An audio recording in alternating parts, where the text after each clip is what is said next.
हाँ, बस आधे घंटे में पहुँच रहा हूँ। आई नो सब मेरा वेट कर रहे हैं। मैं जल्दी से जल्दी आने की कोशिश करता हूँ। ओके बाय, रखता हूँ।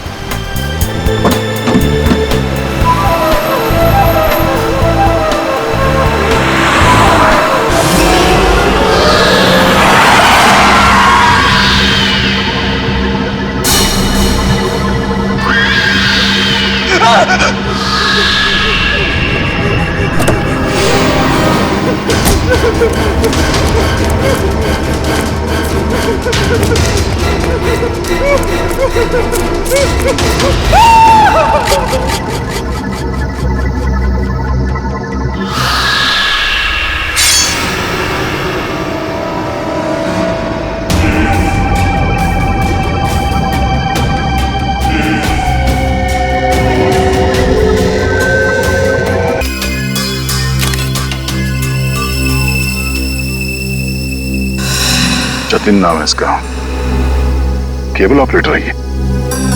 सर लगता है कहीं जा रहा होगा और रास्ते में ये सब हो गया।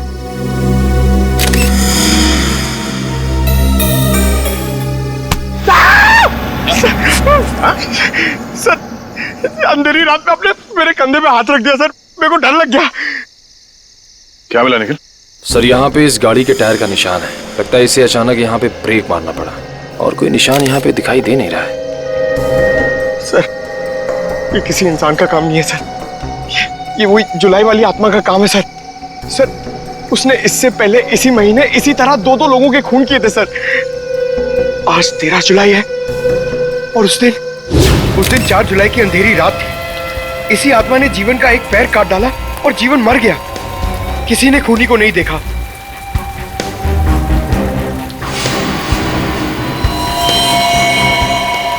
बेचारी जीवन की बहन सुनीता और उनके बच्चे, वो कैसे काटेंगे जिंदगी उनके बिना।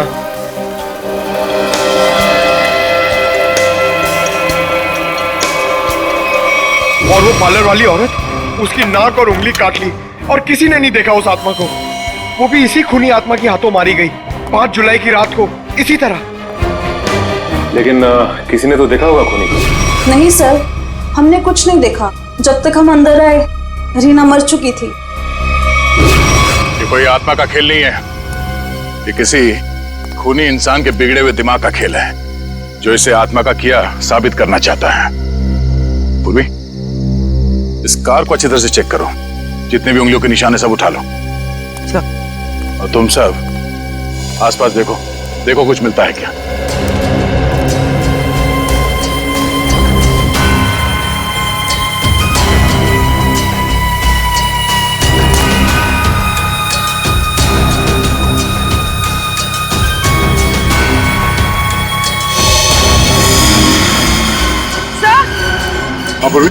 सर ये देखिए, विंडशील्ड पर हथेलियों के निशान है, वो भी उल्टी।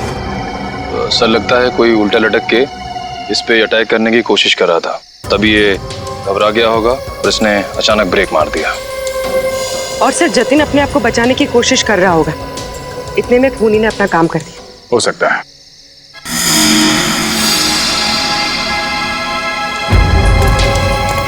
कुछ और भी हो सकता है। ये देखो,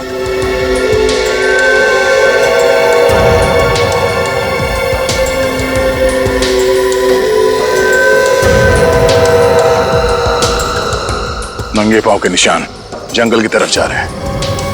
विक्रम, लाश को फॉरेंसिक लैब भेजने का इंतजाम करो। तब तक हम जंगल में जाके देखते हैं ये खूनी कहां गया है। चलो।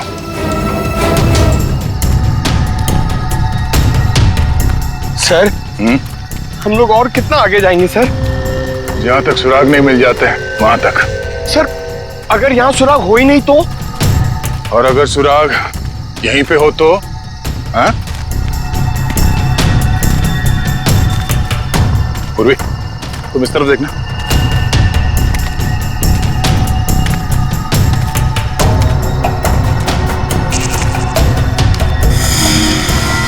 पंकज, तुम्हारी आत्मा का कपड़ा। सर ये तो किसी औरत का कपड़ा लग रहा है। सफेद कपड़ा। इस सफेद कपड़े पहन के लोगों को डराती थी और जान ले लेती थी।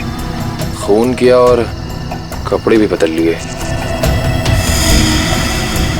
ये क्या है?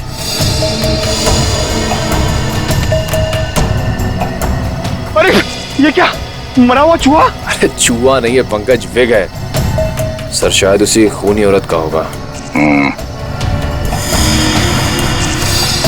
Sir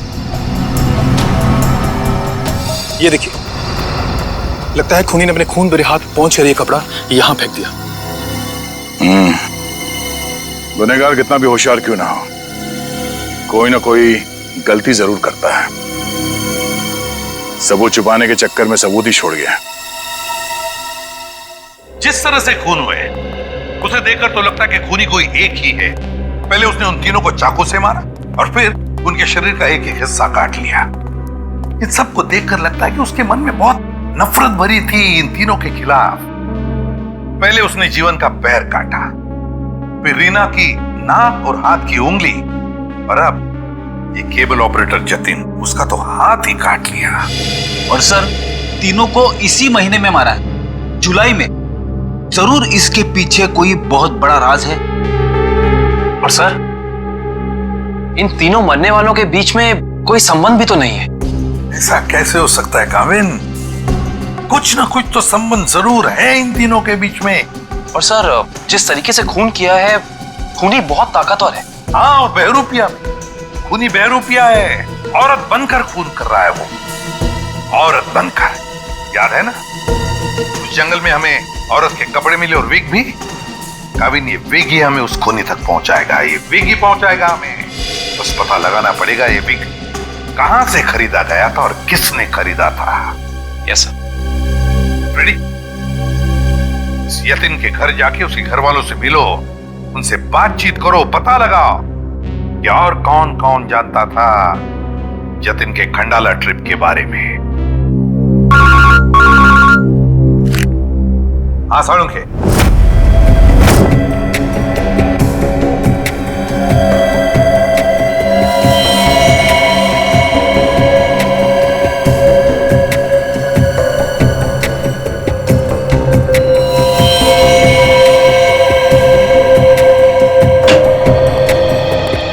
good morning. Good morning. आपको भी good morning sir. Good morning. तो ये जतिन की लाश देख के कुछ पता चला घाव के बारे में? हाँ, जतिन का हाथ काटने के लिए जिस तरह का हथियार इस्तेमाल किया गया था, ठीक उसी तरह का हथियार जीवन और रीना के लिए किया गया था। इसका मतलब सर कम से कम ये तो पता चला कौन से हथियार से इन सबका खून किया गया, जो इन सारे केसेस को जोड़ता है। अरे कौन सा हथियार नहीं यार, किस तरीके का हथियार है ये पता चला। सालुंखे साहब, किस तरीके का हथियार है? देखो इन तीनों को चाकू के वार से मारा गया है। घाव काफी गहरे हैं, इससे पता चलता है कि खूनी बहुत ताकतवर है, उसने बहुत ताकत के साथ वार किया है। खूनी का काम करने का तरीका कुछ ऐसा है कि पहले तो वो चाकू से लोगों की जान लेता है और फिर उसके बाद बड़े इत्मीनान से बैठकर आरी से मरने वाले के अंगों को काट करके अलग करता है। कोई दिमागी रूप से बीमार आदमी लगता है, साइकोपैथ। और हाँ, ये देखो, जानते हो क्या है भाई साहब? ये कुत्ते का बाल है। जो कपड़े मिले थे ना आपको जंगल में से, उन कपड़ों पर से मुझे कई अलग अलग किस्म के कुत्तों के बाल मिले हैं। ये देखो, क्रॉस ब्रीड कुत्ते, लैब्राडोर, हाउंड, डाल्मेशियंस, ये सब। सर लगता है ये खूनी कुत्तों का प्रेमी है। हाँ, लेकिन है कौन ये? कुत्ता पालने वाला, कुत्ते के बारे में जानकारी रखने वाला, या फिर कुत्ते के सलून वाला?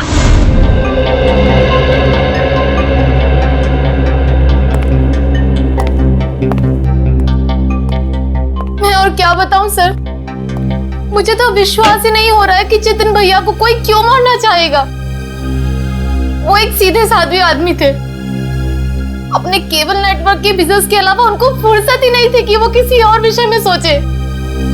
अच्छा, आपके अलावा और कौन जानता था कि जतिन खंडाला जाने वाले? खंडाला जाने के प्लान के बारे में तो उन्होंने मुझे अचानक ही बताया था, और मुझे नहीं लगता कि किसी और को भी उन्होंने इस बारे में बताया होगा। फोन पे किसी से बातचीत कर रहे हो, कुछ सुना हो? नहीं नहीं, फोन पे नहीं। सर? हाँ श्रेया। सर इधर। क्या मिला? सर ये देखिए, लगता है जतिन के जो जो जरूरी काम थे या जो काम बाकी थे, रिमाइंडर्स के तौर पे उसने इस नक्शे पे सारी पर्चियां बना ली थी ताकि कुछ छूटे नहीं। 11 जुलाई पेमेंट कलेक्ट करना है, एक्सरे करवाना है, डॉक्टर के साथ मीटिंग, इलेक्ट्रिशियन 10 जुलाई। 10 जुलाई को तो जतिन की मौत हुई थी ना? हाँ सर। 10 जुलाई 67 के साइन बिल्डिंग का केबल कनेक्शन काटना है, पेमेंट बाकी है। सर शायद ये जतिन उस रात आखिरी बार इस फ्लैट वाले से मिला था। 678 के साइन बिल्डिंग में चलते हैं, कुछ ना कुछ जरूर पता चलेगा इसके बारे में। सेठ जी, सीआईडी वाले आपसे मिलने आए। कही क्या बात है? ये विग आपके यहाँ बनवाई गई थी?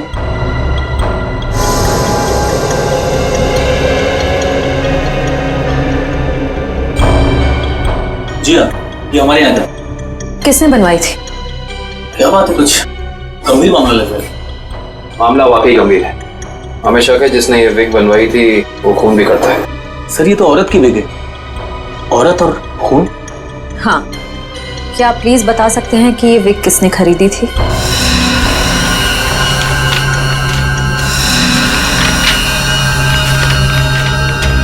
ही?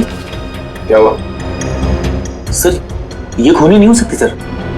ये खूनी हो सकती है या नहीं वो हम तय करेंगे। लाइए। क्या वजह? गोकुल धाम की दया में। अरे भाई साहब, आप थोड़े भाव तो आज भी कीजिए। हमारी सोसाइटी में सुनीता आती है ना, वो तो हमेशा आज भी भाव ही लेती है। वो हमारी फैमिली सब्जी वाली है?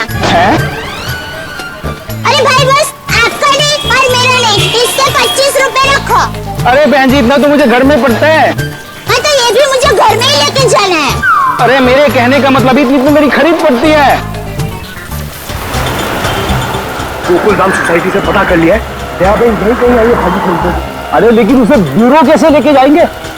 विग के बारे में बता के सर। विग के बारे में? अरे नहीं, गुस्सा हो जाएगी। एक काम करते हैं, ये उसे ना वो गरबा वरबा की बातें बता कर ना उसे मना लेते हैं। वैसे भी हम दोनों को वो भाई मानती है ना। हाँ ले जाओ, सब ले जाओ, सब ले जाओ, सब फ्री में लेके जाओ। अरे नहीं भाई, मेरी माँ हमेशा कहती है जब भी किसी को कोई भी चीज दो ना एकदम दिल से देनी चाहिए ताकि सामने वाले को संतुष्टि हो, और टप्पू के पापा भी ये बात मानते हैं। अरे बहन जी, मैं मानता हूँ कि ग्राहक भगवान होता है, उसकी इज्जत करनी चाहिए, लेकिन मैं ये सब्जी पे फ्री में नहीं दे सकता, मैं लुट जाऊंगा। अच्छा चलो भाई, बस ठीक है, आप जितने कहते हो ना इतने पैसे दूंगी, बस खुश। धन्यवाद बहन जी, धन्यवाद। पर सुनिए, मुझे वो धनिया और मिर्ची मुफ्त में चाहिए। चलो ठीक है, देता मैं। लीजिए बहन जी, ये लीजिए। पैसे आ गए, आप तो कमाल करते हैं भाई। हाँ थोड़ा और दीजिए। हाँ मिर्ची दी ना। अरे भाई, पंकज भाई कैसे हैं? हम ठीक है, आप कैसे रह रहे हैं? मैं एकदम मजे में। आप लोग यहाँ सब्जी खरीदने आए हैं? हाँ, सब्जी भाजी। अरे हाँ, ये तो डेली भाजी खरीदते हैं, हर रोज। वैसे इनको देख के लगता ही है कि ये भाभी जी को बहुत मदद करते होंगे। एकदम पत्नी औरत है। अरे ये तो कुछ भी नहीं है, ये है ना, ये तो डेली कपड़े भी धोते हैं। पंकज मुंह बंद कर, नहीं तो मैं तुझे धोऊंगा। अपने ब्यूरो में क्यों नहीं गया यार? वहाँ पे इंट्रोगेशन चल रहा है, इनसे कुछ पूछताछ करानी है। कौन है? कौन है ये? वो नमस्ते जय जिनेंद्र, मैं हूँ दया टप्पू के पापा गड़ा।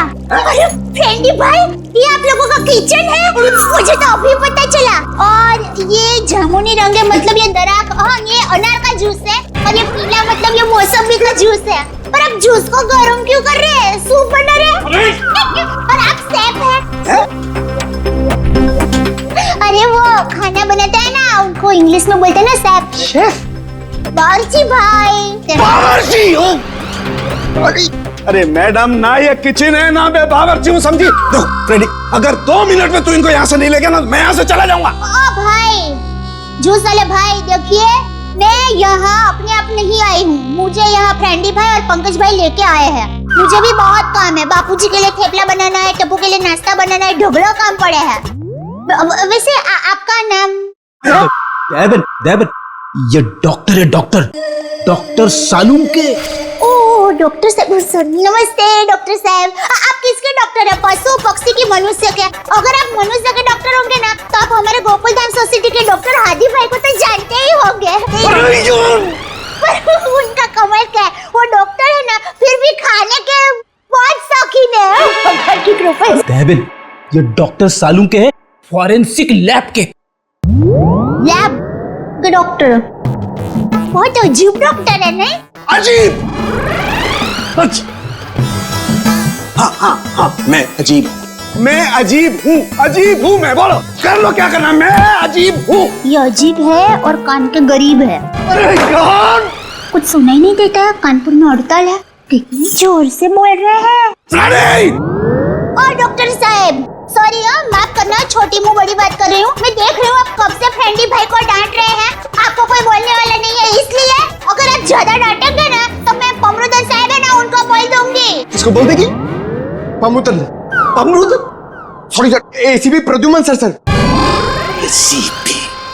ये एसीपी का क्या है ना? हाँ, बोल दो, जा करके एसीपी को बोल दो, मैं डरता नहीं हूँ एसीपी से, अंडरस्टैंड? ओहो, राम राज्य प्रजा सुखी। भाई साहब, ये बेचारे फ्रेंडी भाई गरबा सीखने की कोशिश कर रहे हैं, मेहनत कर रहे हैं, आप उनको डांट रहे हैं। और ये भाई है कि यहाँ पर आराम कर रहे हैं, आप इनको कुछ नहीं कह रहे हैं, और ये बेचारे फ्रेंडी भाई को डांट रहे हैं। बहन, हमें ऑर्डर नहीं है, यहाँ पे जो सोता है ना, वो सोता ही रहता है। अरे पर दिन में कोई कैसे सो सकता है? सेहत के लिए अच्छा नहीं होता है। और साहब आप तो डॉक्टर है, आप इनको समझाइए, उठाइए जरा। दिन में सोना ठीक नहीं है ना? नहीं, गलत बात है ना? अच्छा। हाँ, तो एक काम करो, आप जाकर के इनको उठा दो। भाई लगता है गुजराती नहीं है। हाँ, गुजराती नहीं, उठाओ भाई, उठिए, चलिए उठिए, दिनचर्या शुरू कर दीजिए, दिन शुरू हो गया है। उठाओ। हाँ, उठाओ।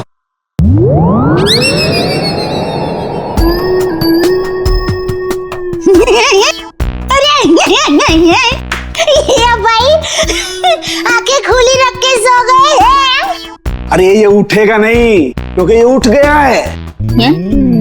हाँ, मर गया, ये लाश है, ये लाश।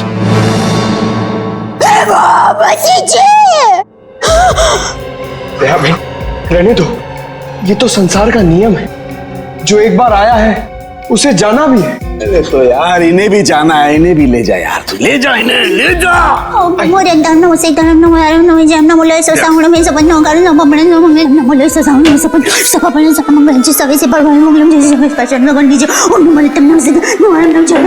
अरे दयाबेन, क्या हुआ? भगवान की सालूम के ने कुछ नहीं,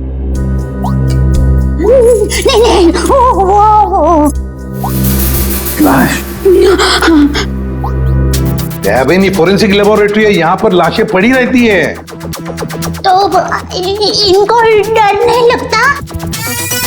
ये तो लाशों से बातें करते हैं।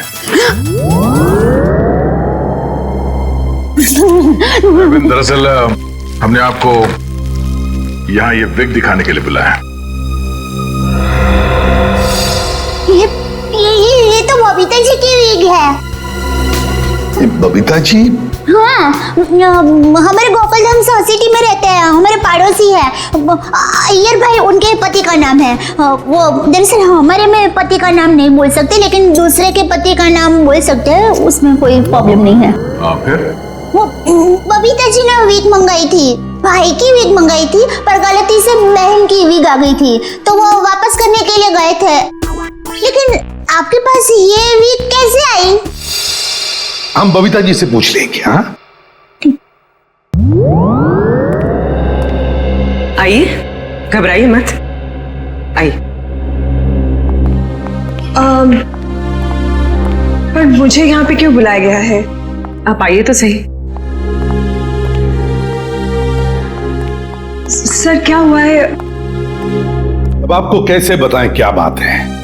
देखिए बबीता जी, हम यहाँ आपको बुलाकर कोई शौक देना नहीं चाहते, मगर आप इतने झिझक क्यों रहे? नहीं, मैं झिझक नहीं रहा हूँ। अब जो हम आपको बताने जा रहे हैं शायद वो सुन के आपको धक्का लग जाए। धक्का? जी हाँ, इस विग को देखिए। ये विग यहाँ पे कैसे आ गया? आप पहचान दिए इस विग को? इस विग ने तो मुसीबत कर रखी है। कैसी मुसीबत? बनवाया था आदमी के लिए, बन गया औरत का। किसके लिए बनवाया था ये विग?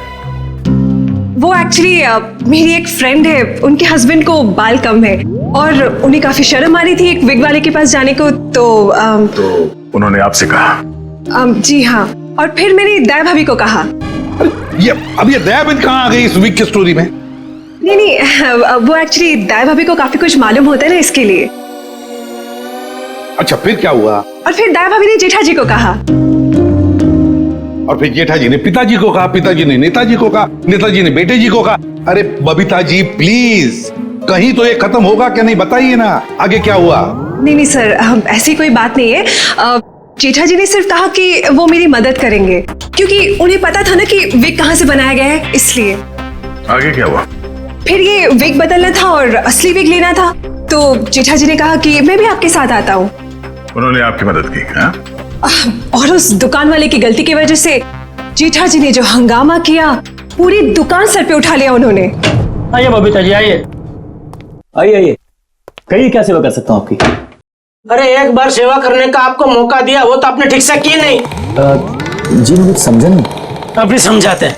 लाइए बबीता जी, दीजिए जरा। एक सेकंड, किधर से खोता है ये?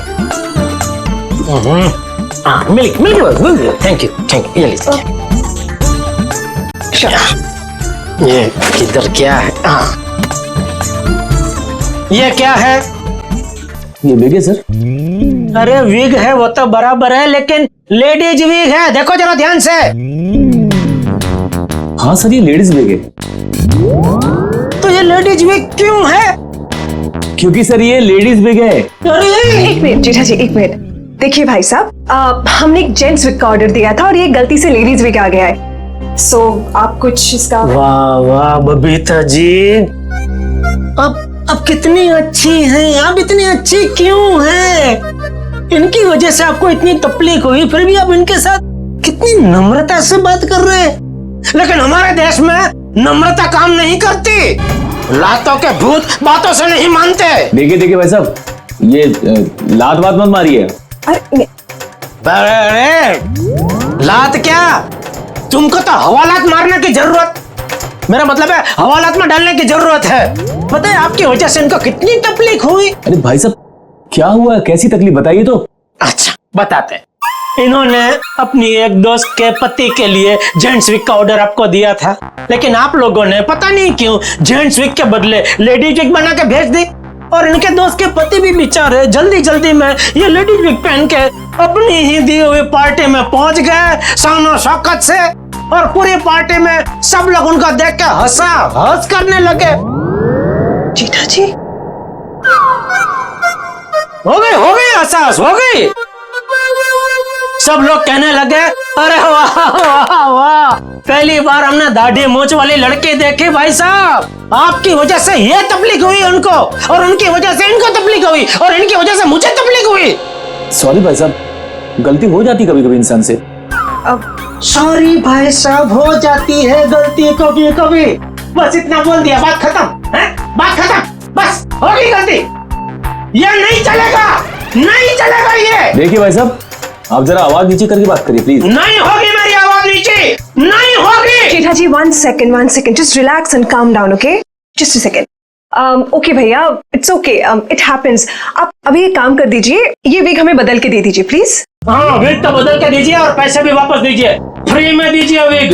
देखिए, पैसे के लिए आपको सेठ से बात करनी पड़ेगी। क्यों क्यों सेठ जैसा क्यों बात करनी पड़ेगी? गलती करो तुम और भुगते सेठ जी। सेठ लोग क्यों भुगते? पैसे तुमको ही देने पड़ेंगे। दो पैसे दो। देखिए भाई साहब, बहुत हो गया आपका। हाँ, अब ना आपको पैसा मिलेगा और ना बिग मिलेगा। जाइए यहाँ से और जो करना है कर लीजिए।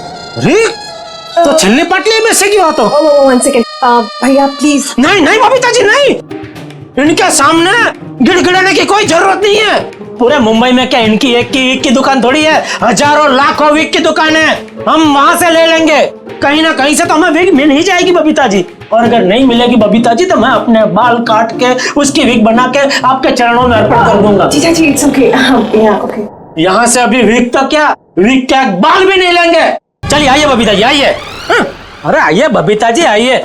बढ़िया, मैं बढ़िया एक 5 स्टार विग की दुकान में लेकर जाता हूँ। ये कोई विग की दुकान है? जेठा भाई ने विग वाले के नाक में दम कर दिया। नहीं सर, पर हाँ, नाक में दम करने की कोशिश की। मतलब नाक में दम नहीं हुआ? नहीं सर, पर सर उन दोनों के बीच में बहुत बहुत ज्यादा बहस हुई। पर जेठा जी भी हार मानने वाले में से तो है नहीं। बबीता जी प्लीज प्लीज, एक मिनट। अरे कहीं पर तो आपके इस महाभारत की समाप्ति होगी। हाँ सर, उस दुकान वाले ने फिर बहुत रूडली जेठा जी को कहा कि अगर आपको इतनी जल्दी है तो आप खुद जाके ये विग बदल लो। समझ में नहीं आ रहा था। सर, विग वाले ने जेठा भाई से कहा कि असली विग यानी बबीता जी वाली विग जिस आदमी के पास है, जेठा भाई उस आदमी के पास जाए और उस विग की अदला बदली कर ले। अच्छा, मतलब जेठा भाई ये औरत वाला विग लेकर उस आदमी के पास गए जी, अदला बदली करने के लिए। जी जी। और आप भी गई होंगी उनके साथ? नहीं सर, मैं नहीं गई थी। आप नहीं गई थी? अरे ये तो बहुत अच्छा हुआ। आप जा सकती हैं, आगे की कहानी हम जेठा जी से पूछेंगे। पर सर, आप लोग ये क्यों पूछ रहे हो? हुआ क्या है? बबीता जी, खून हुआ है।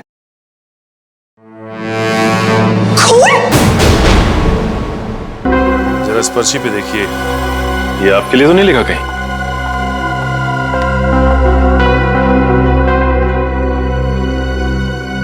ये तो जतिन का लिखा हुआ लगता है। बिल्कुल सही पहचाना आपने। मगर ये आपके पास क्यों है? एक्चुअली जतिन का खून हो गया है। खून? खून? ये आप क्या बात कर रहे हैं सर? वो भी कल ही तो हमारे घर पे आए थे। और कल ही खंडाला रोड पर उनका खून हो गया, आपके घर से निकलने के बाद। कहीं आप लोग हम पर तो शक नहीं कर रहे? क्या करें, हमारा काम ही कुछ ऐसा है। शक से शुरुआत करते हैं और सबूत तक पहुंचते हैं। लेकिन हम क्यों मारेंगे उनको सर?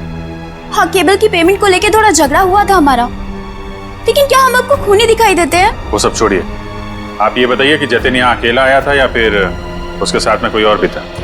जी नहीं, वो अकेले थे। खंडाला जाने के बारे में कुछ बात कर रहा था वो? हाँ, वो कह रहे थे कि यहाँ से वो खंडाला जा रहा है।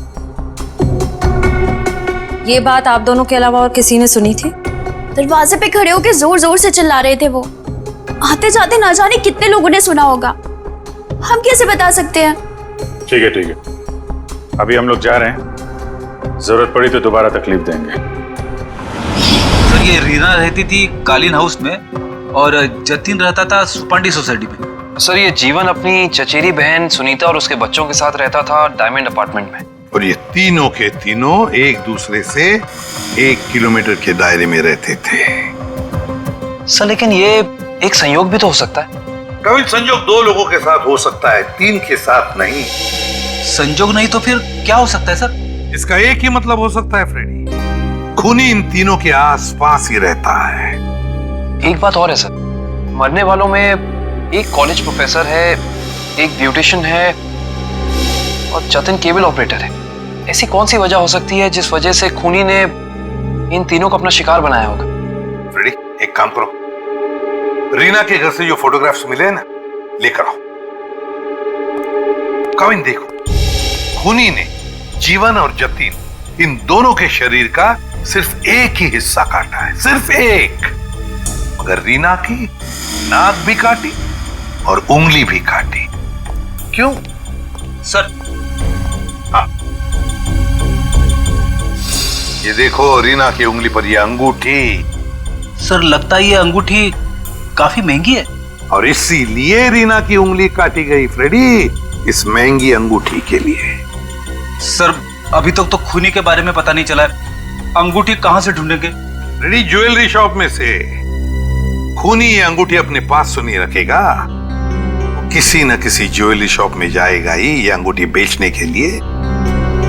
बस पता लगाओ शहर में ऐसा कौन सा ज्वेलरी शॉप है जहां पर ये अंगूठी बेची गई है और कौन बेचने आया था। आसान क्या पता चला कुत्तों के बालों के बारे में? अच्छा, animal lovers clinic, Goregaon. Sir Supriya market में तनीषा नाम की एक लड़की का बुटीक है, वहां पे जेठालाल ने वो विग दी थी। ओके लेडीज, अभी तुम लोग जाओ, हाँ, बट कल टाइम पे आ जाना। कल हम अपने फैशन शो की प्रैक्टिस करेंगे। Okay, thank you. You can go now, leave it, मैं रख दूंगी। Bye bye.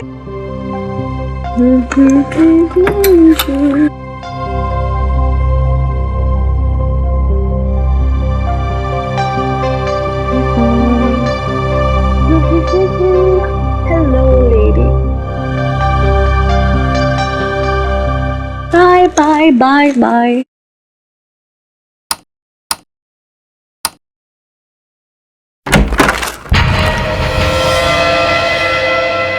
कौन है? कौन है?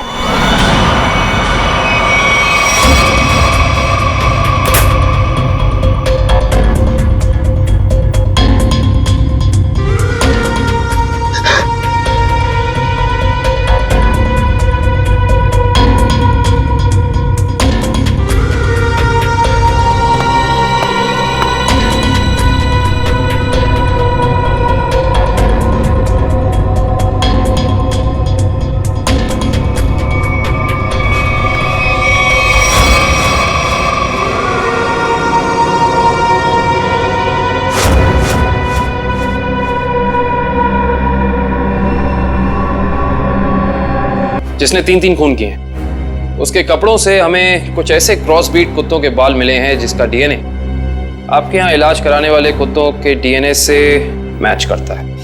यहाँ हर रोज सैकड़ों लोग अपने कुत्तों के इलाज के लिए आते हैं। अब किसका बाल मिला है हम कैसे बता सकते हैं? कुत्तों का छोड़िए, हमें वो आदमी चाहिए जिसने खून किए। Sir we are dog lovers, कुत्तों से इतना प्यार करते हैं, इंसान को कैसे मार सकते हैं? ये तो फिंगरप्रिंट्स लेने के बाद ही पता चलेगा। फिंगरप्रिंट्स? जी हाँ, जतिन नाम का आदमी जिसका खून हो चुका है, उसकी गाड़ी पर से हमें खूनी के फिंगरप्रिंट्स मिले हैं। तो डॉक्टर साहब, हम आपके और आपके स्टाफ के फिंगरप्रिंट्स के साथ उस फिंगरप्रिंट को मैच करना चाहते हैं। Please cooperate.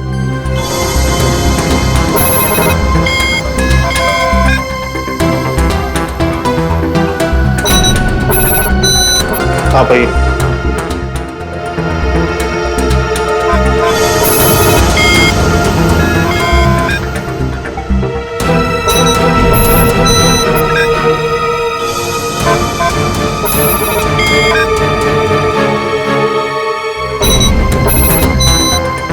आप आइए।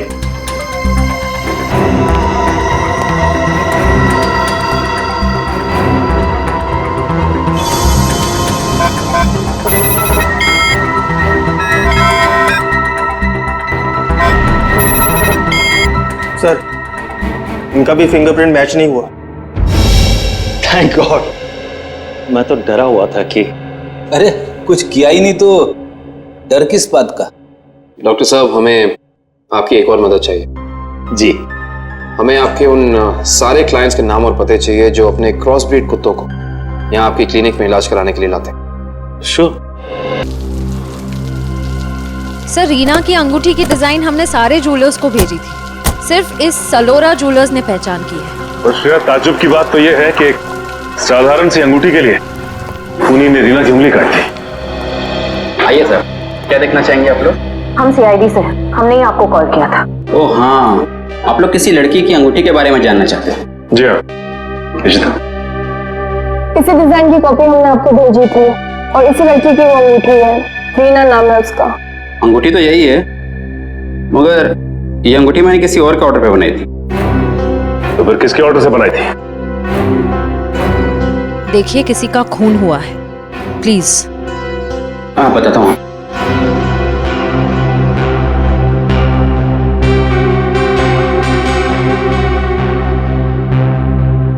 ये देखिए।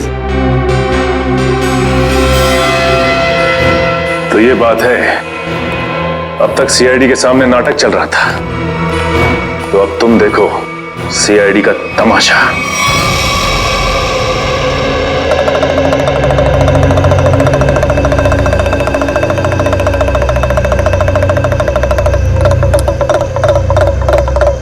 मेहरबान साहिबान कदरदान लाले दी जान, जल्दी आइए जल्दी। आपके सामने एक तमाशा पेश करने वाले हैं हम लोग। एक ऐसा तमाशा जो सच्ची घटना पे आधारित है, एक ऐसा तमाशा जिसे देख के आपके होश उड़ जाएंगे। जल्दी आइए मेहरबान साहिबान। अरे बहनों, भाइयों, दोस्तों, जल्दी आओ। छछूंदर के सिर पे चमेली का तेल, देखो रिश्तों का बनता बिगड़ता खेल। ये क्या है सर? ये आप लोग क्या कर रहे हैं? तमाशा, तमाशा। हम यहाँ आपके सामने एक तमाशा लेकर आए। अच्छा लगे तो ताली बजाना और पसंद ना आए तो जोरदार ताली बजाना, लेकिन ताली जरूर बजाना। तालियां।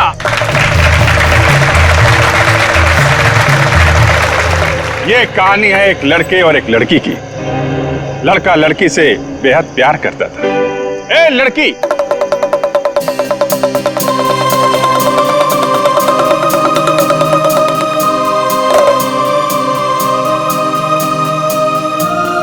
रीमा,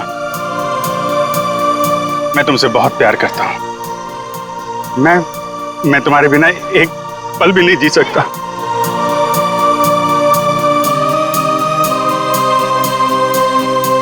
सच्ची? मुझे कसम से मेरा प्यार सच्चा है, जैसे चकोर चांद से करता है, झरना नदी से करता है और खुशबू फूल से करती है। और ये फूल तुम्हारे लिए, इसमें मेरा दिल है। क्या तुम मुझसे शादी करोगी?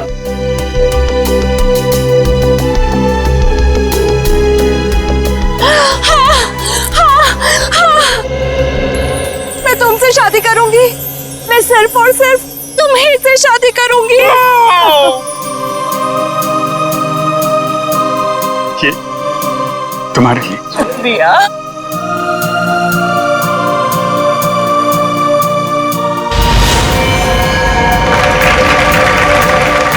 लेकिन मेहरबान कदरदान साहिबान लाले दी जान, जिस लड़के की शादी होने वाली थी उसकी एक बहन भी थी। बहन, शुरू हो जाओ।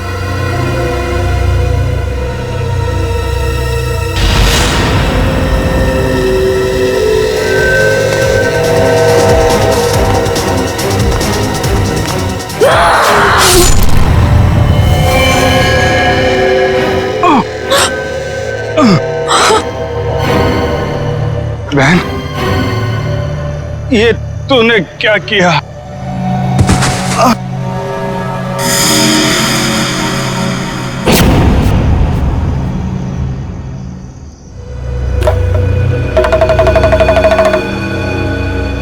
मेहरबान साहिबान कदरदान, भाई को मारने के बाद भी बहन रुकी नहीं, उसने उसकी मंगेतर का भी खून कर दिया।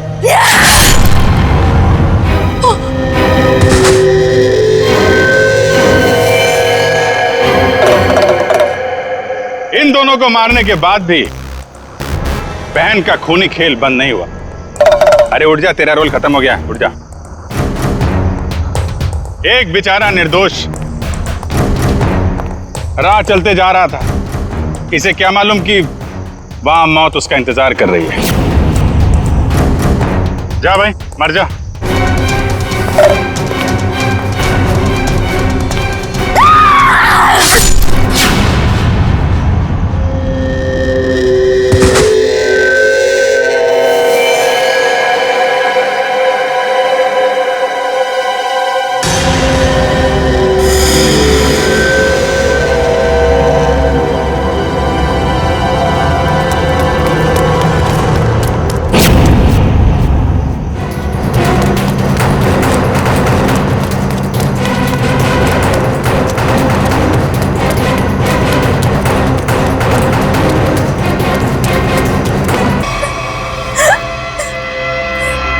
बताती हूँ, सब सच बताती हूँ।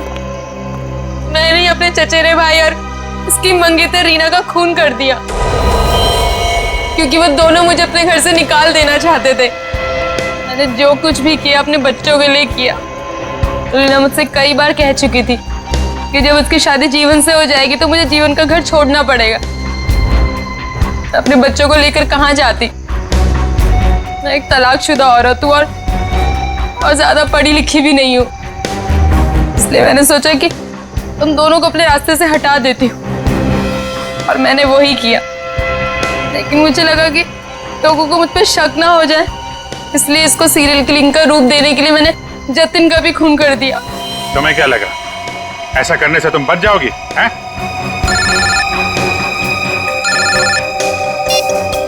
Hello, yes sir. हाँ सर। एएलसी क्लिनिक में तनीषा के साथ तुम ही जाती थी ना?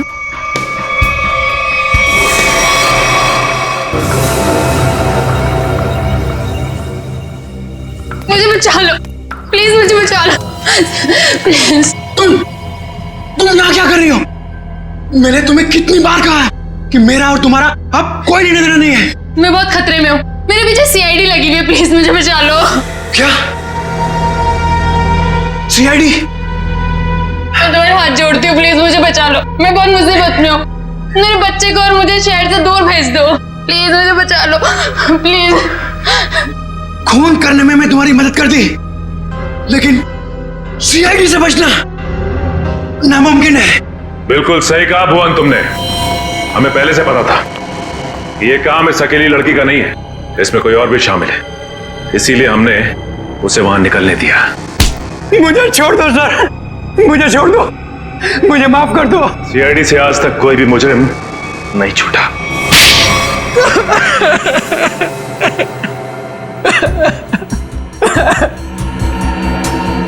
सर, मैं ये मजबूरी में कर रहा था, मेरे पास और कोई चारा नहीं था। ये मुझे ब्लैकमेल कर रही थी। मैं जिस कंपनी में एमडी था, सुनीता वहां क्लर्क के तौर पर काम कर रही थी। उसने मुझे कंपनी के 5 करोड़ रुपए गबन करते पकड़ लिया था। इसके पास मेरे खिलाफ पक्के सबूत थे। ये मुझे आसानी से 15 साल के लिए जेल भिजवा सकती थी। मैंने इसे रुपए देने चाहे, मगर इसने खून में मदद करने की शर्त रखी। या तो मैं इसकी मदद करता या जेल जाके मैं अपनी और महक की जिंदगी बर्बाद कर देता। उस दिन भी ये मेरे घर में मुझे धमकी दे रही थी। तभी जतिन ने डोरबेल बजाया। कुछ कह रहे हो तुम? अगर तुम्हें बचना है ना तो जो मैं कहती हूँ उसे मान लो। मैं और खून नहीं कर सकता। 5 करोड़ रुपए की चोरी की है तुमने, तो ठीक है, जेल की चक्की पीसने के लिए ना तैयार हो जाओ, नहीं तो भूखी मरेगी तुम्हारी ये प्यारी बीवी। धीरे बोलो। तो ठीक है, अपने दिलो दिमाग से ये पीछे हटने का ख्वाब ना निकाल दो, और एक और खून करना है तुमने। क्या? सुनीता ने हमें जतिन से लड़ते हुए देख लिया था और उसे जतिन के खंडाला जाने का प्लान पता था। और तुम दोनों ने मिलकर जतिन को मारने का प्लान बनाया है ना? हाँ, जीवन और रीना का खून को और उलझाने के लिए मुझे एक और शिकार की जरूरत थी। और तुम्हारा शिकार था बेचारा जतिन। जायदाद की लालच में तुमने 3-3 मासूम लोगों की जानें ली, 3-3 लोगों की जानें ली। और वो तुम, उसमें तुमने इसका साथ दिया। तुम भी उतने ही दोषी हो जितने की ये है। तुम दोनों को तो फांसी ही होगी, फांसी। एसीपी प्रद्युमन की विनती स्वीकार कर ली है कि सीआईडी टीम सुनीता के बच्चों की तब तक देखभाल करेगी जब तक वे बालिग नहीं हो जाते।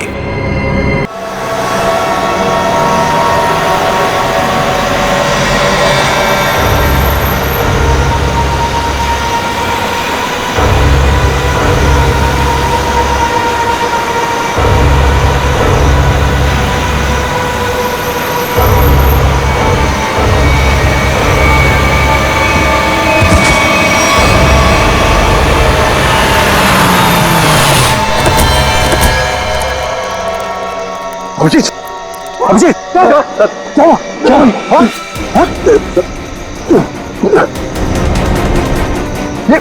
अभिजीत, पंकज गाड़ी निकालो, उठाओ इन्हें, जल्दी।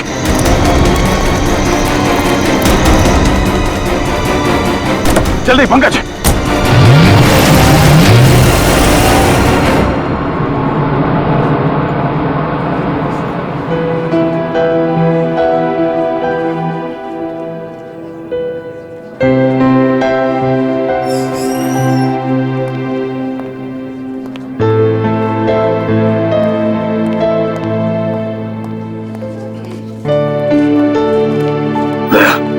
रिलैक्स, कुछ नहीं होगा। डॉक्टर साहब कोशिश कर रहा हूँ रिलैक्स होने की, पर पता नहीं एक अजीब सी बेचैनी है। जब तक अभिजीत होश में नहीं आ जाता ये टेंशन बनी रहेगी। नर्स, वो एक सीआईडी ऑफिसर एडमिट है, वो कहाँ है?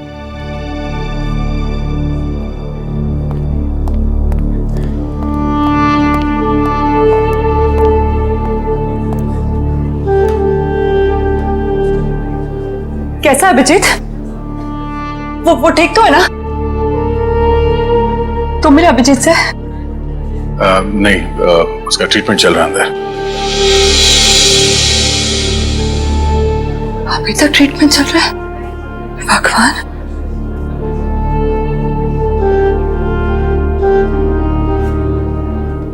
ठीक हो जाएगा ना? रिलैक्स, कुछ नहीं होगा अभिजीत को, कुछ नहीं होगा उसे। आप मिले अभिजीत से? कैसी थी तबीयत? तारिका, हम लोग डॉक्टर हैं, डॉक्टर्स हैं ना। तुम जानती हो ना, साइंस कभी भी अपनी उम्मीद नहीं छोड़ती है, आखिरी पल तक नहीं। अभी डॉक्टर आएगा, हम उससे पूछेंगे, लेकिन विश्वास रखो अभिजीत को कुछ भी नहीं होगा। He is a strong man.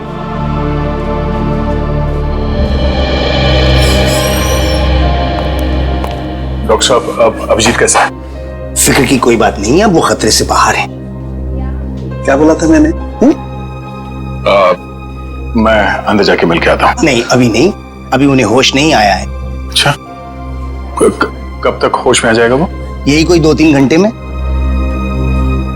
Doctor, हाँ प्लीज एक बार उन्हें देख सकते हैं? देखिए, अभी मिलने से कोई फायदा नहीं, अभी वो होश में नहीं है। वैसे डॉक्टर साहब, किस चीज ने काटा अभिजीत को? देखिए, काटा तो किसी जंगली कीड़े ने ही था, लेकिन ये कीड़ा कौन सा था ये मैं नहीं कह सकता। हाँ, इतना जरूर है कि ये कीड़ा था बहुत जहरीला। अगर अभिजीत जी वक्त पर यहाँ नहीं पहुंचते तो कुछ भी हो सकता था। कमाल है यार, ऐसा कौन सा कीड़ा था जिसका जहर इतना पावरफुल था कि अभिजीत की जान खतरे में पड़ गई? दया, मैं एक बार चेक करता हूं।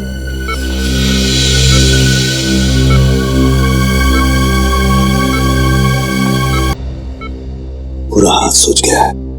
तारिका, अगर जहरीले कीड़े ने काटा है तो कहीं ना कहीं डंक तो होगा अंदर।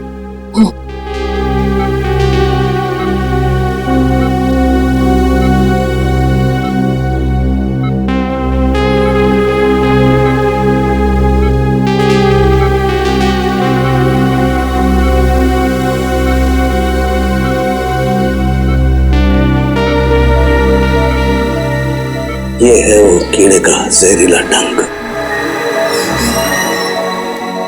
दया, मैंने ये कीड़े का डंक निकाल लिया है अभिजीत की बॉडी में से। एक काम करते हैं, हम इसे लैब में ले जाते हैं, पता लगाते हैं आखिर ये है कौन सा कीड़ा जो इतना जहरीला है।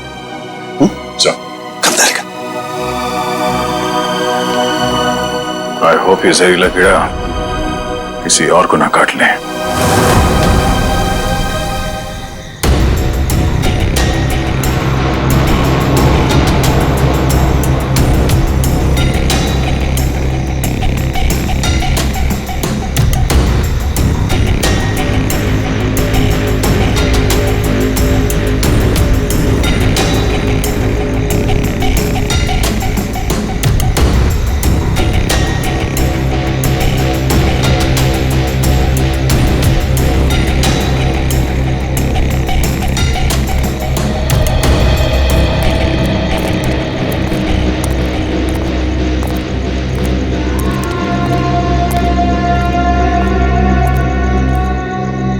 कैसी अजीब सी जगह है यार, कोई गाड़ी भी नहीं दिखती कि लिफ्ट ले लें। थोड़ा इंतजार करते हैं, कोई ना कोई आ जाएगा। इंतजार करने से कुछ नहीं होगा, रात ज्यादा हो चुकी है और वैसे भी इतना भयंकर जंगल, सब कुछ अजीब सा है यहाँ पर। मैं काम करता हूँ, मैं दोबारा से कोशिश करता हूँ, हो सकता है गाड़ी चालू हो जाए। हाँ ठीक है, देख।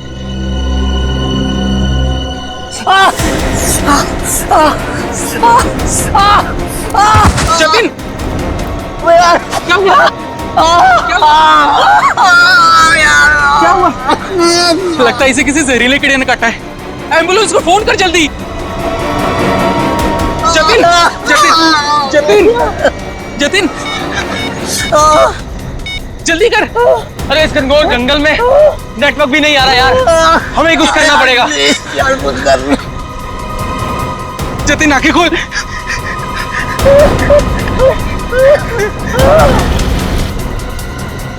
जतिन,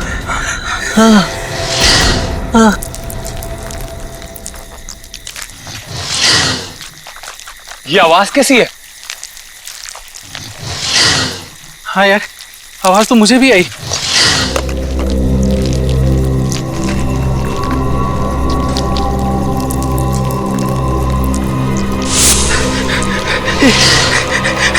इतने सारे बिच्छू। एक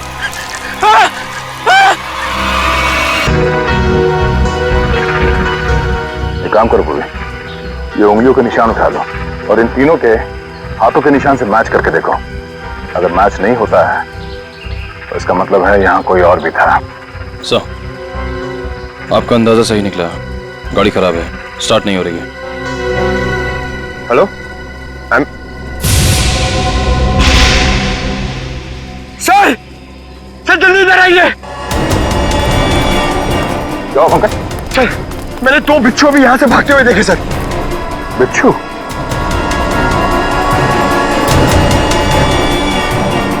अब इन तीनों की मौत बिच्छू के जहर से हुई है या फिर किसी और चीज से, तो डॉक्टर सालों को ही बताएंगे।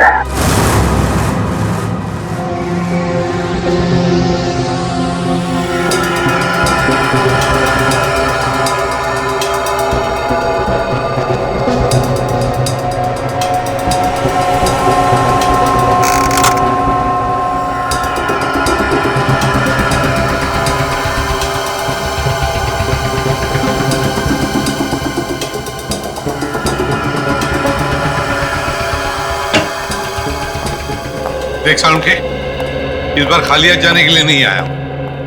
अरे यार, कभी खाली हाथ भेजा है मैंने तुमको? ना कभी पहले भेजा है, ना आज भेजूंगा। कहो तो एक एक बिच्छू रख दूं सबके हाथ में। बिच्छू? जी हाँ, बिच्छू। ये देखो, जानते हो क्या है? बिच्छू का डंक? जी नहीं, ये बिच्छू का डंक नहीं है, ये एक छोटा सा इंजेक्शन है। इतना छोटा सा इंजेक्शन जो दिखता बिच्छू के डंक की तरह से है, मगर बिच्छू का डंक है नहीं। सर, यानी कि खूनी ने इस इंजेक्शन का इस्तेमाल लोगों पे बिच्छू के डंक की तरह किया। एग्जैक्टली। और उसने उस इंजेक्शन पर बिच्छू का जहर भी लगाया था, लेकिन नेचुरल जहर नहीं, सिंथेसाइज जहर, लैब में बनाया हुआ। तो फिर जरूर किसी बिच्छू के जहर से ज्यादा जहरीला होगा ये, ज्यादा जहरीला, जो इस इंजेक्शन के जरिए इन लोगों को दिया गया ताकि हमें लगे कि ये किसी बिच्छू का डंक है। एक बात और बॉस, अभिजीत की जान बच गई सिर्फ इसलिए क्योंकि अभिजीत के शरीर में कम मात्रा में जहर था बनिस्बत इन तीनों लड़कों के जहर से। अच्छा, लेकिन सर ऐसा कोई करेगा क्यों? हाँ सर, किसी भी खून के पीछे ज्यादातर 3 ही वजह होती है, प्यार, पैसा या बदला। मगर इस केस में तो ऐसा कुछ नजर नहीं आ रहा है। वजह जो कुछ भी हो, हमें जल्दी से जल्दी इस खूनी को पकड़ना चाहिए, जल्दी से जल्दी, वरना न जाने कितने लोगों की जाने जाएगी। सालुंखे, ये जो इसके बाजू पर निशान है, कैसा निशान है? बस ये निशान किसी आदमी के हाथ का है। किसी आदमी के हाथ का निशान? तो कहीं ये निशान उस खूनी के हाथ का तो नहीं हो सकता है बॉस। मैंने इसका प्रिंट निकाल लिया बॉस, इसकी रिपोर्ट आपको ब्यूरो में भेजता हूँ। Great work. क्या ख्याल है? अब तो नहीं कहोगे ना खाली हाथ भेजता हूं? अब एक काम चोर और भी काम है। अब ये बता, क्या तू जानता है किसी कंपनी के बारे में या किसी लेबोरेटरी के बारे में जहां पर बिच्छू का जहर बनता है? जानता है? नहीं बॉस, जहां तक मेरी जानकारी है इस शहर में तो क्या पूरे मुल्क में ऐसी कोई लैब नहीं हो सकती है जहां पर इस किस्म का जहर बनाया जा सके। लगता है जिसकी भी ये करनी है कोई रिसर्च साइंटिस्ट ही है जो पॉइजन में खास जानकारी रखता होगा, और ये सारा पॉइजन वो अपने खास लेबोरेटरी में, पर्सनल लेबोरेटरी में ही बनाता होगा, और उसके लिए उसे बिच्छू तो लगते ही होंगे जो वो चोरी छिपे इकट्ठा करता होगा।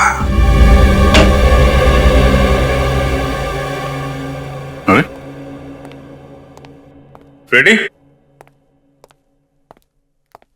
पंकज, सबके सब कहां चले गए?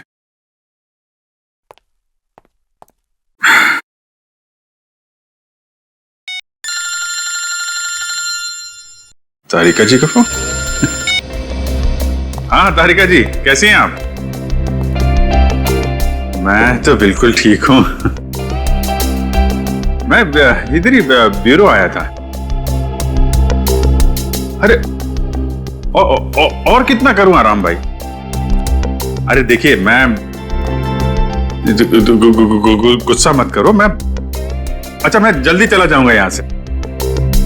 नहीं, यहां पे कोई दिख नहीं रहा है। और फॉरेंसिक में मैं भी आता हूं। सब निकल गए? हाँ तो ठीक है ना, फिर तो आता ही हूं, मुलाकात हो जाएगी आपसे। अरे अभिजीत, कैसे हो तुम?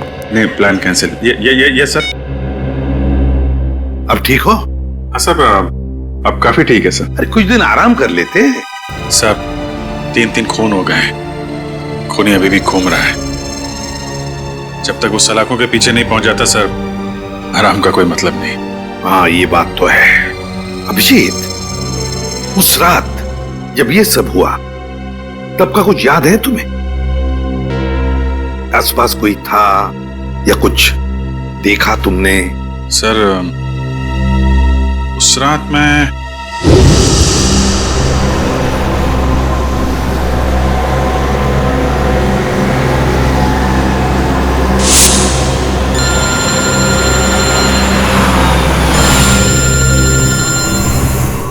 एसीपी साहब का फोन। Yes sir. सर वो सोमेश वाला सर। सर वो हेलो सर। सर एक मिनट, सिग्नल शायद कम है सर। Yes sir. हेलो जी सर। सर वो सोमेश वाले केस में दोनों गवाह जो थे, हाँ सर, उनको ट्रैक कर लिया है सर।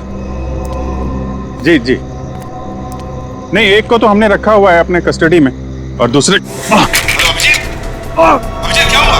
तुम ठीक हो? हेलो अभिजीत, अभिजीत।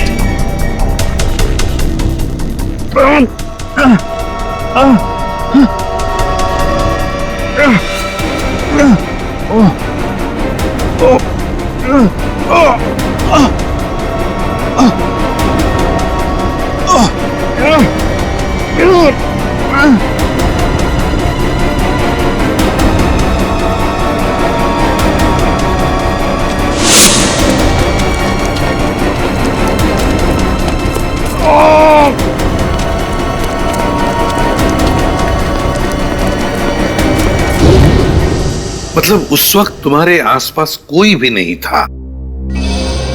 नहीं सर।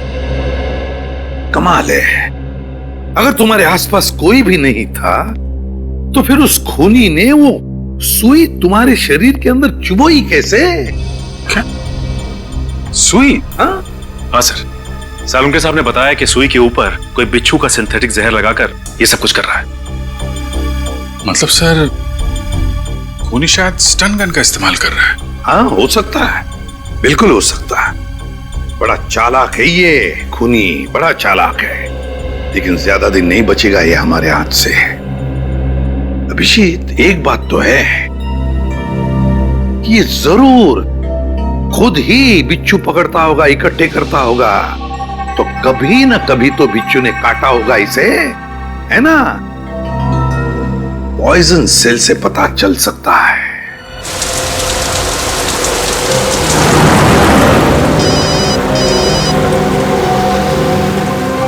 दयाबेन का फोन। हाँ दयाबेन, आज इस दया को कैसे याद किया? मैं याद नहीं कर सकती क्या?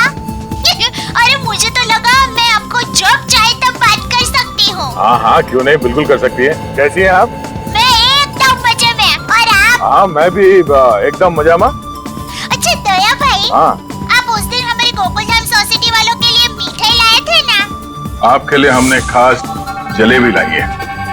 अरे और साथ में ये गर्मा गर्म पापड़ा भी। हाँ? इसके लिए आप सबको दिल से थैंक यू। अरे इसमें थैंक यू की क्या बात है? वैसे भी मिठाई खाने का मजा तो तब है जब वो मिल बांट के खाई जाए। हाँ, ये तो आपने एकदम सही बोला दया भाई। अच्छा चलो दया भाई, मैं फोन रखती हूँ। क्या है, टप्पू के पापा को दुकान चलने का टाइम हो गया है और मुझे टिफिन बनाना है, वरना फिर वो है ना बाहर का अचर कुचर खाते रहेंगे। ठीक है, बाय। अच्छा जेठालाल को मेरी तरफ से नमस्कार कहिएगा, ठीक है? ठीक है, बाय। बाय। दया बहन काफी खुश लग रही है। अच्छा हुआ उनकी समस्या दूर हो गई। हाँ काबिन, पहुंच गए पॉइजन सेल। मुझे इन्फॉर्म करते रहना, ठीक है?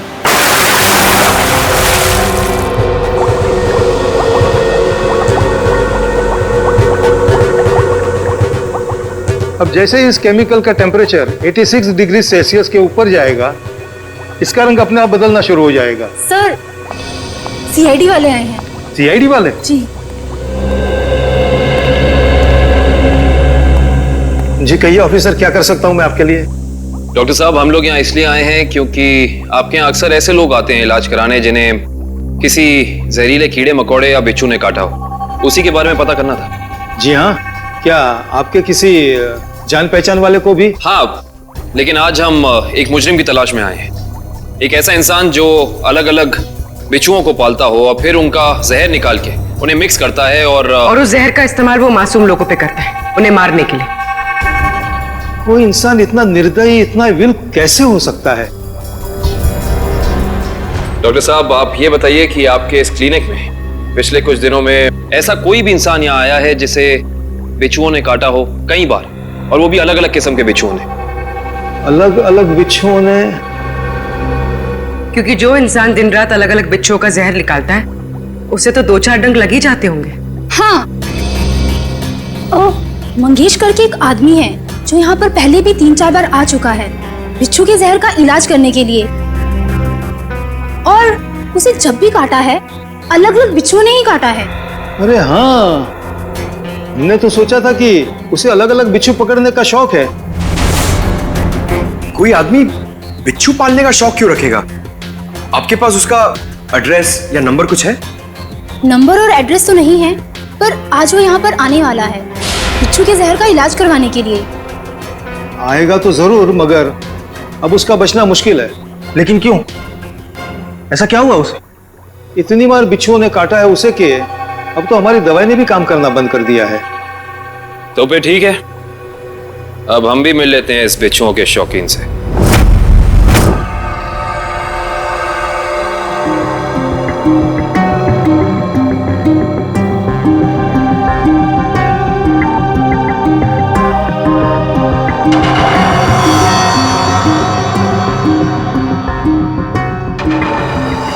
सर। हाँ शे, तुम इम्प्रेशन मैच किया क्रिमिनल डेटाबेस से? किया सर, मगर कोई मैच नहीं मिला। और तो और कोई भी गवाह या कोई भी सस्पेक्ट ऐसा नहीं है जिसका हाथ एसिड से जला हुआ। है कौन ये? किसका हाथ हो सकता है ये? श्रेया, कुछ न कुछ तो है जो हमारी आंखों से छूट रहा है। क्या? इंतजार की घड़ियां खत्म हो गई सर। अब हम लोग हर वो चीज देख पाएंगे जो इंसानी क्षमता से बाहर है। तुम्हारी तबीयत ठीक है? मुझे लगा ही था सर आप मेरी बात सुनकर मुझे ऐसा ही डांटेंगे। लेकिन सर जब आपको पता चलेगा कि ये कौन है तो शायद खुश होकर आप मुझे प्रमोशन देंगे। अच्छा, ऐसा कौन सा तीर चलाया तुमने? हा? सर ये दामोदर जी है, दामोदर जी। ये उस हाथ को देखकर ये बता देंगे जो हमारा क्रिमिनल डेटाबेस नहीं बता पाया। मतलब तुम्हारा खबरी है? अरे नहीं सर, मैं पामिस्ट हूं सर। लोगों के हाथों की रेखा मतलब हस्तरेखाएं देखकर उनका भविष्य बताता हूं मैं। हस्तरेखा? सर एक मौका तो दीजिए। अगर आपको मेरी कला से संतुष्टि ना हो तो मैं बिना पैसे लिए यहाँ से वापस चले जाऊंगा। सर आप एक पामिस्ट को यहाँ ले आए? हाँ देखो इस केस में हमें अंगूठे का निशान मिला है ना, तो मैंने सोचा कि हस्तरेखा देखने वाले को बुला लेता हूँ, शायद वो हमारी तहकीकात को आगे बढ़ा सकता है। अरे क्या बताऊं श्रेया, मेरा हाथ देखकर उसने बता दिया कि मैं अपनी वाइफ से बहुत डरता हूं। उसके लिए हाथ देखने की क्या जरूरत है? दामोदर जी जाइए, आप गलत जगह पर आ गए।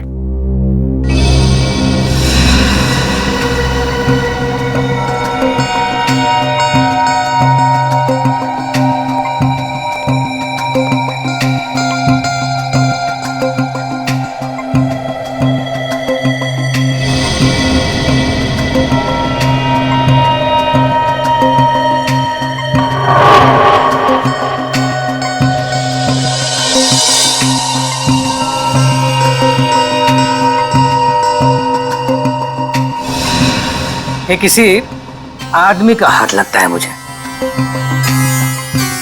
वैसा आदमी जो बहुत ही चालाक और कपटी है। इतना कपटी कि अगर इसने अपनी अकल का गलत इस्तेमाल किया तो इंसानों के लिए ये बहुत बड़ा खतरा बन सकता है।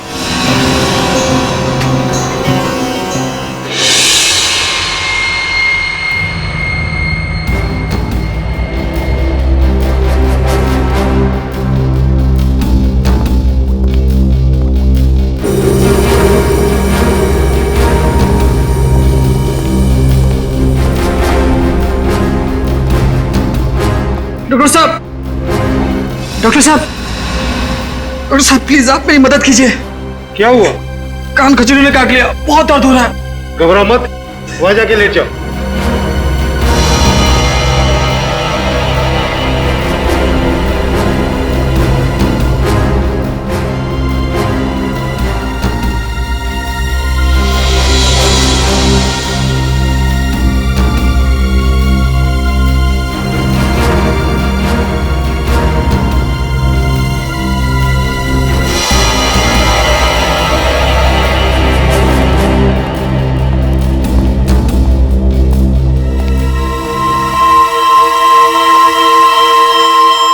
आओ मंगेश आओ।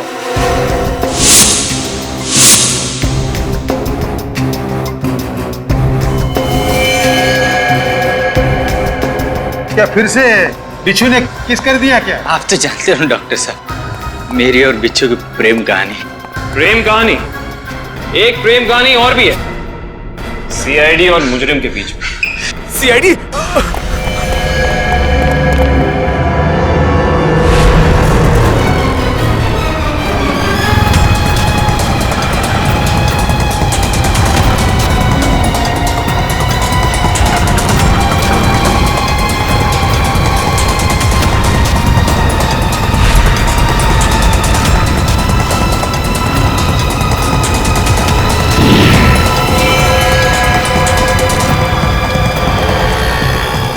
तुम तीनों इधर से जाओ, इधर से जाओ।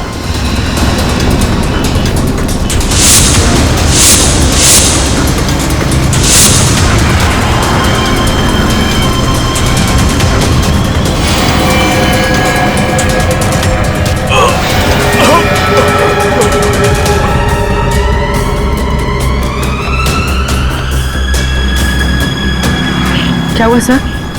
He's dead. सर ये अचानक गिरते के साथ कैसे मर गया? जिस बात का डर था पूर्वी वही हुआ। बिच्छू के जहर ने असर दिखा दिया।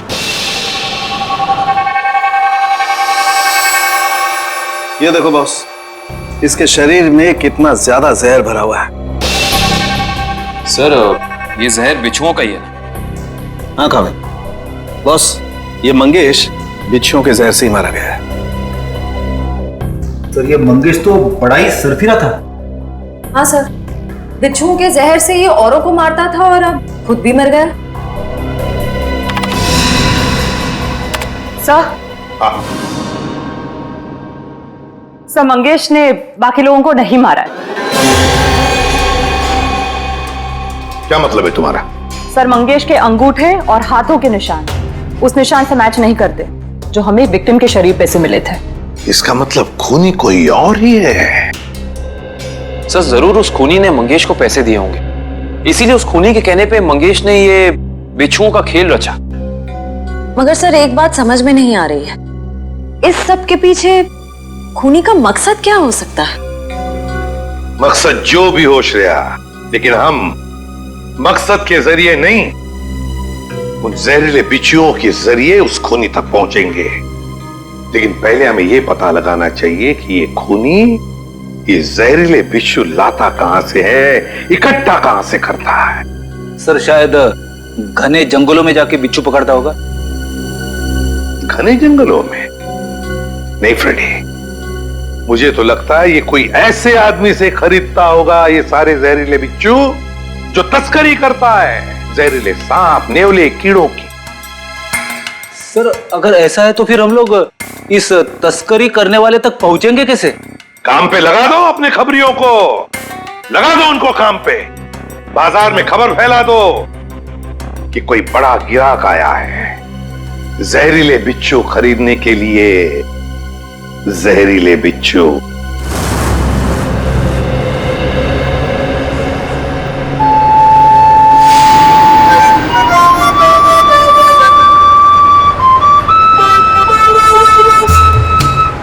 सीआईडी की ड्यूटी में क्या क्या करना पड़ता है।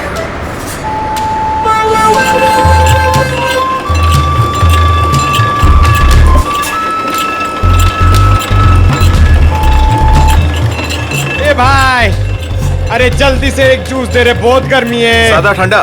ठंडा नहीं, बर्फ नहीं डालना, सादा दे सादा। अरे बांसुरी कितने का दिया? कौन सा ये? हाँ ये बांसुरी है 200 रुपए का, लेकिन तेरे को मैं 250 में दूंगा। अरे मेरे लिए इतना महंगा क्यों? क्योंकि तेरे शर्ट का कलर मेरे को पसंद नहीं आया। जा जाके शर्ट चेंज करके आ, वरना 250 रुपए में ले।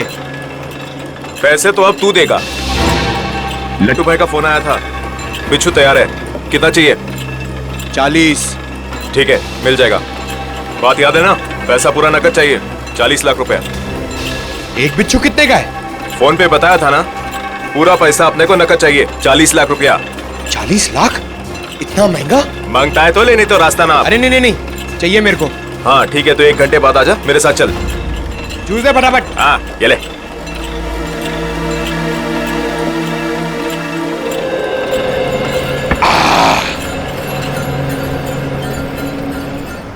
हेलो दया सर, सर मैं हाथी बाबू मार्ग पे हूँ। सर प्लीज जरा टाइम पे आ जाना, अगर इन्हें शक हो गया तो ये लोग मेरे ऊपर बिच्छू छोड़ देंगे। Okay sir.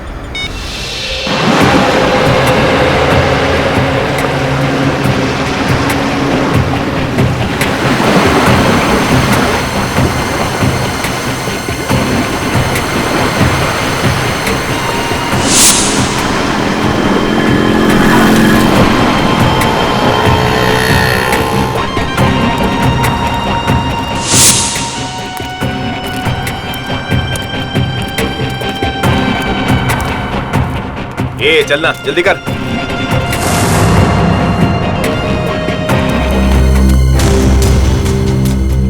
चल रे जल्दी आ।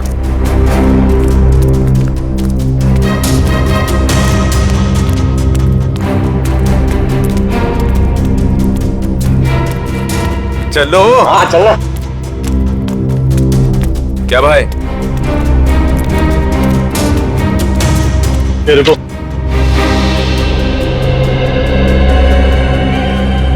सीधा खड़ा रहे। क्या बैग में? हाँ माल है। अरे छोटा भाई, अपना ही कस्टमर है। जो भी होंगे भाई का ऑर्डर है। ठीक है चल।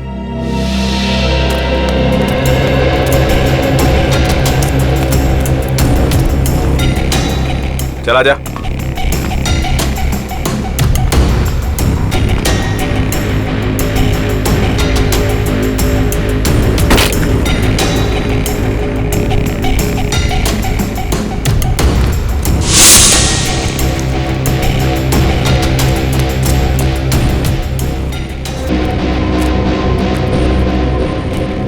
लट्टू भाई, यही वो आदमी है जिसको बिच्छू मांगता है।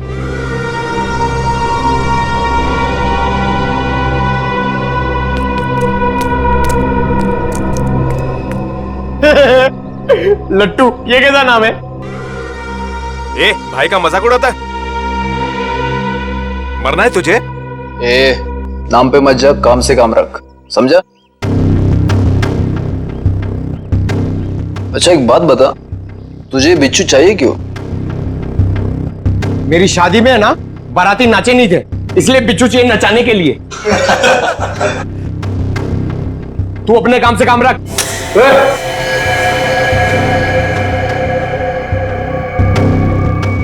चल काम से काम रखता है, पैसा रख। एक मिनट।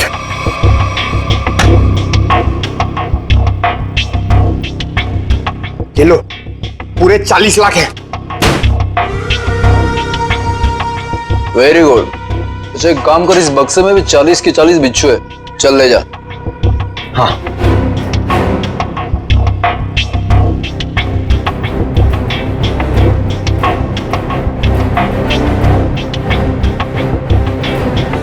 अरे दया सर अभी तक आए नहीं। क्या हुआ, डर गए क्या? नहीं नहीं, पहले एक काम करो, एक बिच्छू निकालो, उसको नचा के दिखाओ। ये दिमाग ठीक है ना तेरा?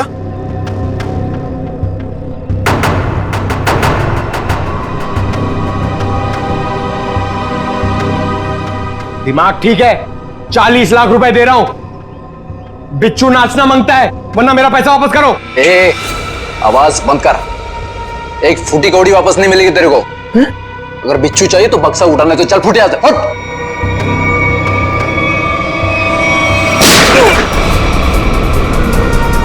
गोली की आवाज कहां से आई?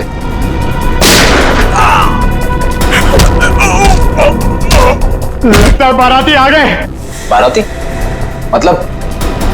मतलब सीआईडी। सीआईडी?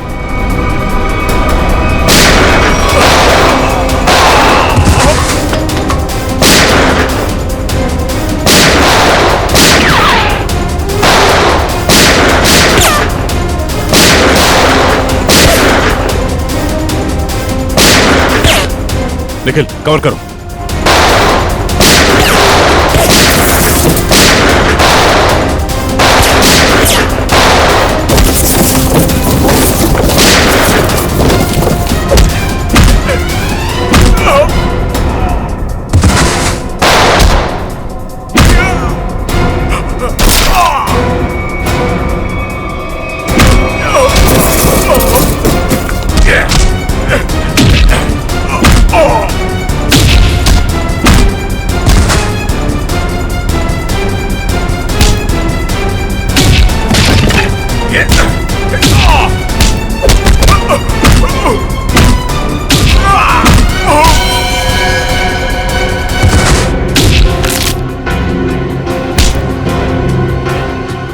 बिच्छू का जहर बहुत बेच लिया तूने, अब सीआईडी का जहर चख ले। साहब गलती हो गई साहब, माफ कर दीजिए साहब, मैं दोबारा एक गैर कानूनी काम नहीं करूंगा। सिर्फ बिच्छू की तस्करी नहीं किया तूने, सीआईडी पे गोलियां भी चलाई है, समझा? गलती हो गई साहब, दोबारा ऐसा नहीं करूंगा। एक मौका दीजिए साहब मुझे सुधरने का। अच्छा ठीक है, पहले ये बता कि पिछले कुछ दिनों में कोई आदमी आया था तेरे पास बहुत सारे बिच्छू खरीदने के लिए? हाँ आया तो था साहब, लेकिन मैं जानता नहीं वो है कौन। कहाँ मिला था वो? मिडनाइट पब साहब, उसने मुझसे किसी सुनसान रास्ते पर डिलीवरी मंगवाई थी बिच्छू की। नाम नंबर एड्रेस वगैरह है कुछ उसका? जी नहीं, लेकिन उसने बताया था कि अगर उससे मिलना है तो पब में संदेशा छोड़ दे। अच्छा हाँ साहब। तो चल, संदेश देने का वक्त आ गया, चल।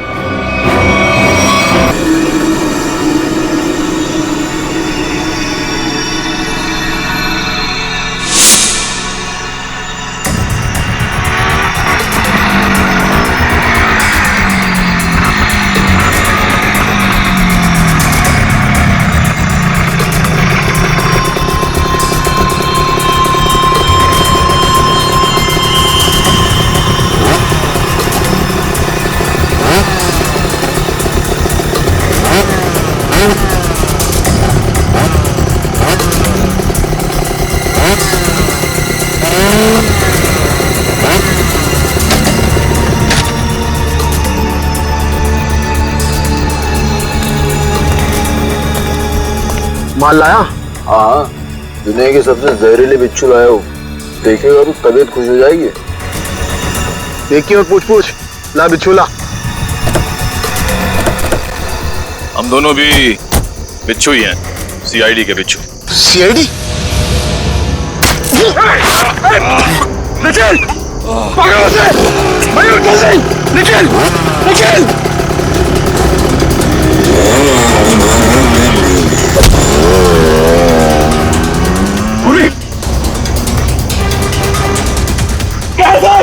जल्दी आइए सर। क्या निखिल को? सर निखिल! क्या हुआ? निखिल! सर हाँ? कुछ बिच्छू के जहर जैसा लग रहा है। पंकज, इसे जल्दी से हॉस्पिटल लेके जाओ, जल्दी।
कहां तक भागेगा तुम?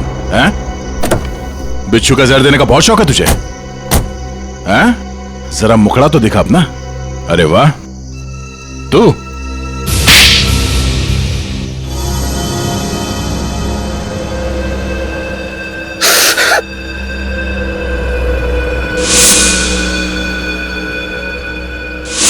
मैं एक बारटेंडर नहीं बल्कि एक वैज्ञानिक हूं जिसे सरकार पैसे देती है। सर, किस चीज का रिसर्च हो रहा था? सरकार को लग रहा था कि मैं भिन्न भिन्न प्रकार के कीड़े मकोड़ों पर रिसर्च कर रहा, मगर मेरा असली टॉपिक इंसानी बिच्छुओं का आविष्कार करना था। इंसानी बिच्छू? हाँ, लोगों को जहर देने के पीछे मेरा मकसद एक्सपेरिमेंट था। अलग अलग लोगों पर अलग अलग मात्रा में जहर कैसे असर करता है, मगर जब सरकार को पता चला कि मैं किसी गलत रिसर्च पर काम कर रहा हूं तो उन्होंने आर्थिक मदद देना बंद कर दिया। तो क्या गलत किया सरकार ने? तुम्हारे इस पागलपन की वजह से कितने मासूम लोगों की जाने गई पता है? उनको इसी गन से मारा था ना तुमने? इसी गन से? मैंने क्या गलत किया? तुम्हारे इस पागलपन की एक ही सजा हो सकती है, फांसी। इस तरह के और भी एपिसोड देखने के लिए हमारे चैनल को सब्सक्राइब करें और बेल आइकन दबाना ना भूलें।